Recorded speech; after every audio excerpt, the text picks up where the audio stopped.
एक टीकाराम जोली। माननीय अध्यक्ष महोदय, मैं आपको धन्यवाद देना चाहूंगा जो मुझे इस गन पे बोलने का मौका दिया। मैं आपका ध्यान राजस्थान के सबसे बड़े घोटाले की तरफ करना चाहूंगा कि राजस्थान के अंदर आदर्श क्रेडिट कोऑपरेटिव सोसाइटी के द्वारा लगभग 22 लाख लोगों के जीवन की पूंजी जो उन्होंने अपने जीवन के अंदर अर्जित की, अपने खून पसीने से अर्जित की, और वो पूंजी उन्होंने अपने भविष्य के लिए उसको लगाया और लगभग 14,000 करोड़ रुपए उन लोगों के इस सोसाइटियों के अंदर जमा हुए। बात यहीं तक खत्म नहीं होती माननीय अध्यक्ष जी।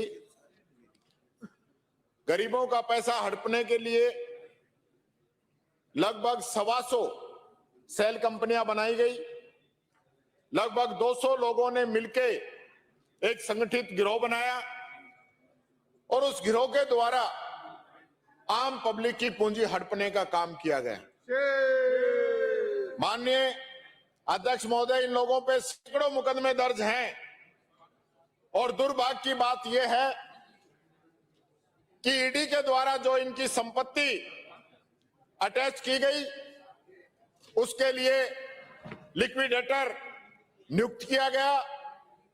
और माननीय अध्यक्ष जी, होता क्या है कि लिक्विडेटर जो है वो इन संपत्तियों को बिना ईडी की अनुमति के इनको नामांतरित करके बेचने में लगा हुआ है। और यही नहीं, जो बाजार भाव है उसके चौथे हिस्से में इन संपत्तियों को बेचने का काम किया जा रहा है। माननीय अध्यक्ष जी, हद तो तब हो गई कि जो इसके आरोपी हैं, सह आरोपी हैं, उनके जो वकील हैं, उनके वकीलों को ही सरकार के द्वारा इनकी पैरवी करने के लिए लगा दिया गया है। इससे जनता का पैसा वापस आएगा या ये आरोपी वहां से छूट के आएंगे? इनके द्वारा प्रयास किया जा रहा है कि इनके सारे मुकदमे एक साथ कर दिए जाएं और इनको रिलीफ दे दी जाए। क्या यही जीरो टॉलरेंस है भ्रष्टाचार के विरुद्ध?